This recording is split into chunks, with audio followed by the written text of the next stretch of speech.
Happy ഗാർഡനിന്റെ പുതിയ എപ്പിസോഡിലേക്ക് എല്ലാവർക്കും സ്വാഗതം. നിങ്ങൾ ഈ ചാനൽ ആദ്യമായാണ് വരുന്നതെങ്കിൽ ചാനൽ സബ്സ്ക്രൈബ് ചെയ്ത് സൈഡിൽ കാണുന്ന ബെൽ ബട്ടൺ അമർത്തിയെന്ന് ഉറപ്പുവരുത്തുക. എങ്കിൽ മാത്രമേ ഈ ചാനലിൽ വരുന്ന പുത്തൻ വീഡിയോകൾ നിങ്ങൾക്ക് നോട്ടിഫിക്കേഷനായി നിമിഷനേരം കൊണ്ട് അറിയാൻ സാധിക്കൂ.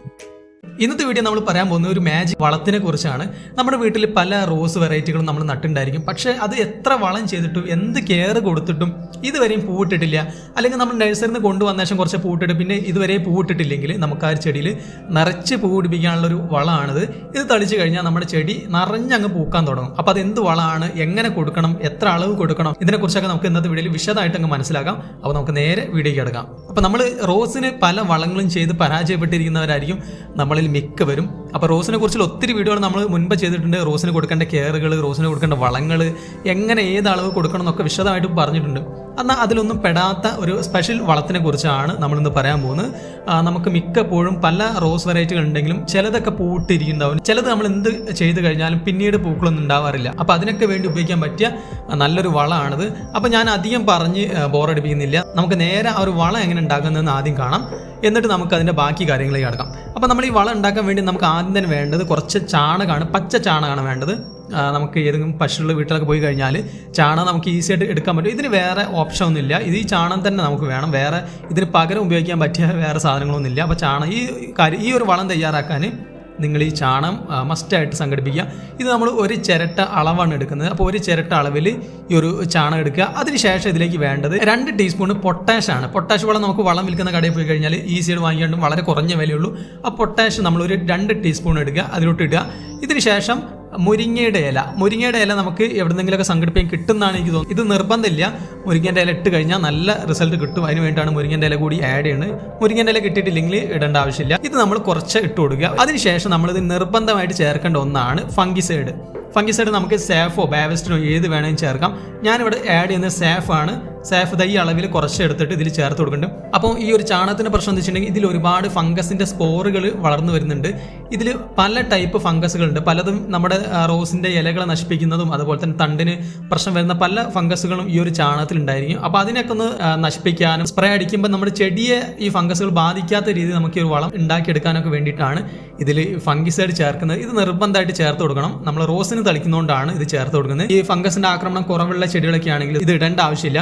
നമ്മൾ റോസിന് വേണ്ടി തയ്യാറാക്കുന്നത് കൊണ്ട് മാത്രമാണ് ഈ ഒരു സാധനം ചേർക്കുന്നത്. അതിനുശേഷം ഇതിൽ 2 ലിറ്ററോളം വെള്ളം നിറച്ചെടുക്കുകയാണ്. ഏകദേശം കുറഞ്ഞത് ഒരു 30 ദിവസം നമ്മളിത് നന്നായിട്ട് അടച്ചു വെക്കുക. തുറന്നു വെച്ച് കഴിഞ്ഞാൽ ഇതിൽ പുഴുവും അതുപോലെ തന്നെ കൊതുകിൻ്റെ ലാർവയൊക്കെ വളർന്നു വരും. അതുകൊണ്ട് ഇത് നമ്മൾ എന്തായാലും നിർബന്ധമായിട്ട് മൂടി വെക്കുക. എന്തടപ്പാണെങ്കിലും നമ്മൾ അല്പം ലൂസായിട്ട് വെക്കണം. കാരണം ഇതിലൊരു ഗ്യാസ് നിറയാൻ ചാൻസ് ഉണ്ട്.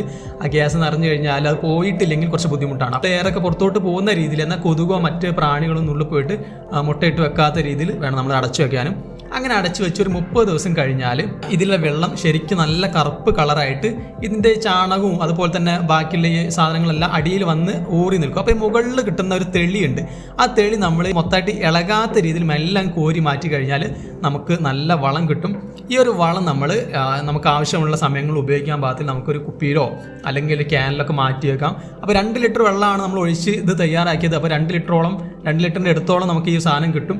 ഇത് കിട്ടിക്കഴിഞ്ഞാൽ നമുക്ക് നല്ല രീതിയിൽ ചെടികൾ പൂ പിടിപ്പിക്കാനുള്ള ഒരു വളമായിട്ട് നമുക്കിത് ഉപയോഗിക്കാം. അപ്പോൾ ഒരുപാട് കാലം നമുക്ക് ഉപയോഗിക്കാൻ പറ്റും. എന്തായാലും അടച്ചു വെക്കുക, അത് നിർബന്ധമാണ്.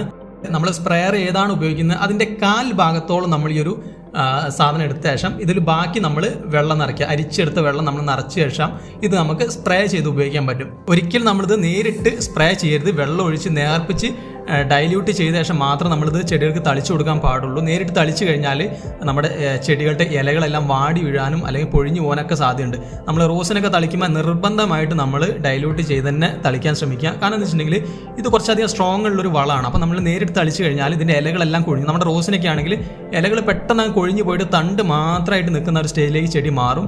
പിന്നെ നമ്മുടെ ചെടി റിക്കവർ ചെയ്തെടുക്കാൻ ഒരുപാട് ബുദ്ധിമുട്ടാണ്. അപ്പോൾ നമ്മളെപ്പോഴും റോസ് പോലുള്ള ചെടികൾക്ക്, ബാൽസം പോലുള്ള ചെടികൾക്ക് തളിക്കുമ്പോൾ ബാൽസത്തിനൊക്കെ നമ്മൾ 4 ഇരട്ടി വെള്ളം ഒഴിച്ച് നേർപ്പിച്ചിട്ട് വേണം തളിച്ചു കൊടുക്കാനും. അങ്ങനെ സോഫ്റ്റ് തണ്ടുള്ള ചെടിയാണ്, പെട്ടെന്ന് വളം തട്ടിക്കഴിഞ്ഞാൽ പ്രശ്നമുള്ള ചെടികളൊക്കെ ആണെങ്കിൽ അതിനനുസരിച്ച് നമ്മൾ നേർപ്പിച്ച് തളിച്ചു കൊടുക്കുക. അപ്പോൾ അങ്ങനെ നമ്മൾ നേർപ്പിച്ച് സ്പ്രേ ചെയ്ത് കൊടുത്തു കഴിഞ്ഞാൽ നമ്മുടെ ചെടിയിൽ കൂടുതലായിട്ട് പൂക്കൾ ഉണ്ടാവാൻ അതൊരുപാട് സഹായിക്കും. പിന്നെ അതുപോലെ ബഡ്സ് ഒന്നും വരാതെ ഇലകളെല്ലാം കൊഴിഞ്ഞ് തണ്ട് മാത്രമായിട്ട് നിൽക്കുന്ന ചെടികൾക്കും ഇത് സ്പ്രേ ചെയ്ത് കൊടുക്കാം. അങ്ങനെയുള്ള ചെടികൾക്ക് സ്പ്രേ ചെയ്ത് കൊടുത്തു കഴിഞ്ഞാൽ പുതിയ തണ്ടുകളും പുതിയ ഇലകളൊക്കെ വരാനും പുതിയ ബഡ്സൊക്കെ വന്നിട്ട് ഒരുപാട് പൂക്കൾ ഉണ്ടാവാനൊക്കെ ഈ ഒരു വളം ഒരുപാട് സഹായിക്കും. ഇപ്പോൾ നമ്മളിതുപോലെ ചെടിയുടെ ഇലയുടെ അടിയിലും മുകളിലുമായിട്ട് നമ്മൾ സ്പ്രേ ചെയ്ത് കൊടുക്കും. മഴയുള്ള സമയത്താണ്, ഈ ഒരു സമയത്തേക്കാണ് സ്പ്രേ ചെയ്യുന്നതെങ്കിൽ നമ്മളൊരു കാര്യം ചെയ്യേണ്ടതുണ്ട്. സ്പ്രേ ചെയ്ത ശേഷം ചെടി എടുത്തിട്ട് ഷെഡിനകത്തോട്ടോ അല്ലെങ്കിൽ മറ്റ് മഴ കൊള്ളാത്ത ഏതെങ്കിലും ഭാഗത്തോട്ട് നമ്മൾ മാറ്റി ചെയ്യുക. രാവിലെ തൊട്ട് വൈകുന്നേരം വരെ ഈ രീതിയിൽ വെച്ച ശേഷം ഒരു 10 ദിവസം കഴിഞ്ഞിട്ട് വീണ്ടും റിപ്പീറ്റ് ചെയ്യേണ്ടതുണ്ട്. 2 പ്രാവശ്യം നമ്മൾ സ്പ്രേ ചെയ്യുമ്പോൾ തന്നെ അതിൻ്റെ റിസൾട്ട് നമുക്ക് കിട്ടും. ഏകദേശം 1 മാസത്തിൻ്റെ അടുത്ത് ആകുമ്പോൾ തന്നെ ചെടിയിൽ പുതിയ പൂമൊട്ടുകളൊക്കെ വരുന്ന നമുക്ക് കാണാൻ പറ്റും. നിറച്ചങ്ങ് പൂക്കാൻ തുടങ്ങും ചെടി. അതാണ് ഇതിൻ്റെ പ്രത്യേകത. ഇത് നമ്മൾ ഇതുപോലെ ചെയ്ത് മാറ്റി വെച്ച വേറൊരു ചെടിയാണ്. ഈ ചെടി നിങ്ങൾക്ക് കണ്ടു കഴിഞ്ഞാൽ മനസ്സിലാക്കാൻ പറ്റും. ഇഷ്ടം പോലെ പൂക്കൾ വന്നിട്ട് അറിഞ്ഞിട്ടുണ്ട്. അത്യാവശ്യം വലിപ്പമുള്ള പൂക്കൾ തന്നെ. അപ്പോൾ ഇത് നമ്മൾ സ്പ്രേ ചെയ്ത ശേഷം നമ്മൾ നിർബന്ധമായിട്ട് ചെയ്യേണ്ട ഒരു കാര്യമുണ്ട്. നമ്മൾ റോസിനാണ് ഈ ഒരു സാധനം സ്പ്രേ ചെയ്ത് കൊടുക്കുന്നതെങ്കിൽ നമ്മൾ ഇന്നിപ്പോൾ റോസിന് സ്പ്രേ ചെയ്ത് കഴിഞ്ഞാൽ നാളെ നിർബന്ധമായിട്ട് ഫംഗിസൈഡ് കൂടി റോസിന് അടിച്ചു കൊടുക്കേണ്ടതുണ്ട്. ഈ ഒരു വെള്ളം തട്ടിക്കഴിഞ്ഞാൽ ഇലകളിലൊക്കെ ഫംഗസുകൾ വിരിഞ്ഞു വരാനും ഫംഗസുകൾ ചെടിയുടെ ഇലയിൽ അറ്റാക്ക് ചെയ്യാനൊക്കെ സാധ്യത കൂടുതലുള്ളൊരു ലായനിയാണിത്.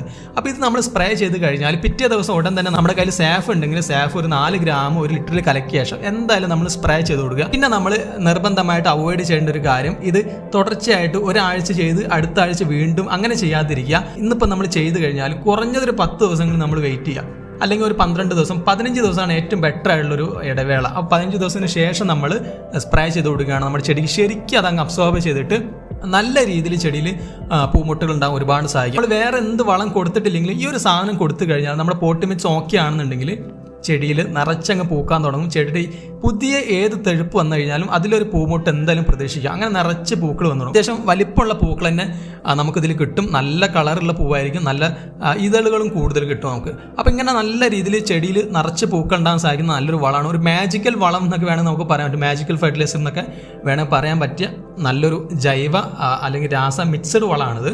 സ്ട്രോങ് ആയിട്ടുള്ളൊരു വളമാണ്. ഇത് നമ്മൾ ചെയ്തു കഴിഞ്ഞാൽ നമ്മുടെ ഏത് മുരട്ടിച്ചിരിക്കുന്ന റോസ് നമുക്ക് ഒരുപാട് പൂക്കൾ നമുക്ക് ഒരു തണ്ട് തന്നെ ഉണ്ടാക്കിയെടുക്കാൻ പറ്റും. പല ചെടികളും നമ്മൾ നഴ്സറിയിൽ നിന്ന് കൊണ്ടുവന്ന് കഴിഞ്ഞാൽ പിന്നീട് അതിൽ പൂക്കളൊന്നും കാണാറില്ല. അങ്ങനെയുള്ള ചെടികളിലൊക്കെ നമുക്കിത് പരീക്ഷിക്കാം. തെച്ചിയിലൊക്കെ ചെയ്ത് കഴിഞ്ഞാൽ തെച്ചിയിലുണ്ടാകുന്ന പൂങ്കുല നല്ല വലിപ്പമുള്ള പൂങ്കുലയായിരിക്കും ഉണ്ടാവുക. അതുപോലെ ഗന്ധരാജിൽ ചെയ്ത് കഴിഞ്ഞാൽ വലിപ്പമുള്ള പൂക്കൾ ഉണ്ടാവും. അതുപോലെ തന്നെ നമുക്ക് വള്ളിച്ചെടികൾ, നിറച്ച് പൂക്കളുണ്ടാകുന്ന വള്ളിച്ചെടികൾ ചെയ്ത് കഴിഞ്ഞാൽ ഈ വള്ളിച്ചെടികളുടെ ഓരോ ഇലഞ്ഞെട്ടുകളിലും പുതിയ ശിഖരങ്ങൾ, തെഴുപ്പുകൾ ഉണ്ടായിട്ട് പുതിയ വള്ളിയായിട്ട് അതിലൊക്കെ നിറച്ച് പൂക്കളുണ്ടാവും. ഇങ്ങനെ നമുക്ക് എല്ലാ ചെടികളും ചെയ്യാം. കാറ്റ്സ് ക്ലൗവിലാണ് നമ്മൾ ചെയ്യുന്നതെങ്കിൽ കാറ്റ്സ് ക്ലൗവിൽ നിറച്ചങ്ങ് പൂക്കും. ചെടിയിൽ ഇല കാണാത്ത രീതിയിൽ നിറച്ചങ്ങ് പൂക്കാൻ തുടങ്ങും. ഇത് കൂടാതെ നമുക്ക് പഴച്ചെടികളിലും ഇത് അപ്ലൈ ചെയ്യാൻ പറ്റും. പഴച്ചെടികൾ സപ്പോർട്ടയിലൊക്കെ ചെയ്ത് കഴിഞ്ഞാൽ സപ്പോർട്ടയിലൊക്കെ നിറച്ച് കായകൾ വന്നിട്ട് ഒരു കൊലയിൽ തന്നെ ഒരുപാട് കായകൾ വന്ന് മൂടി നിൽക്കുന്ന നമുക്ക് കാണാൻ പറ്റും. കൃത്യമായിട്ടുള്ള ഇടവേള നമ്മൾ പാലിച്ചു കഴിഞ്ഞാൽ മാത്രമേ നമുക്ക് കൃത്യമായിട്ടുള്ള അവരുടെ റിസൾട്ട് കിട്ടുള്ളൂ. ആ റിസൾട്ട് കിട്ടണമെന്നുണ്ടെങ്കിൽ നമ്മൾ കൃത്യമായിട്ടുള്ള ഈ ഒരു കാര്യങ്ങളൊക്കെ ശ്രദ്ധിക്കാം. എന്നിട്ട് സാഫ് പോലുള്ള ഫംഗിസൈഡുകളോ ഇതിന് ശേഷം നമ്മൾ തളിച്ചു കൊടുക്കുകയാണെങ്കിൽ നിറച്ച് പൂക്കൾ നമ്മുടെ ചെടിയിൽ ഉണ്ടാക്കിയെടുക്കാൻ പറ്റും. അപ്പോൾ ഇന്നത്തെ വീഡിയോ ഈ ഒരു മാജിക്കൽ വളത്തിനെ കുറിച്ചാണ് പറയാനുണ്ടായിരുന്നത്. ഈ വീഡിയോ നിങ്ങൾക്ക് എത്രത്തോളം ഉപകാരപ്രദമായിട്ടുണ്ടെന്ന് താഴെ കമൻറ്റ് ചെയ്യാം. അപ്പോൾ അടുത്ത വീഡിയോയിൽ നമ്മൾ വേറെ കിടിലൻ സംഭവമായിട്ട് വരുന്നുണ്ട്. അപ്പോൾ അടുത്ത വീഡിയോ കാണുന്നവരെ ഹാപ്പി ഗാർഡനിങ്.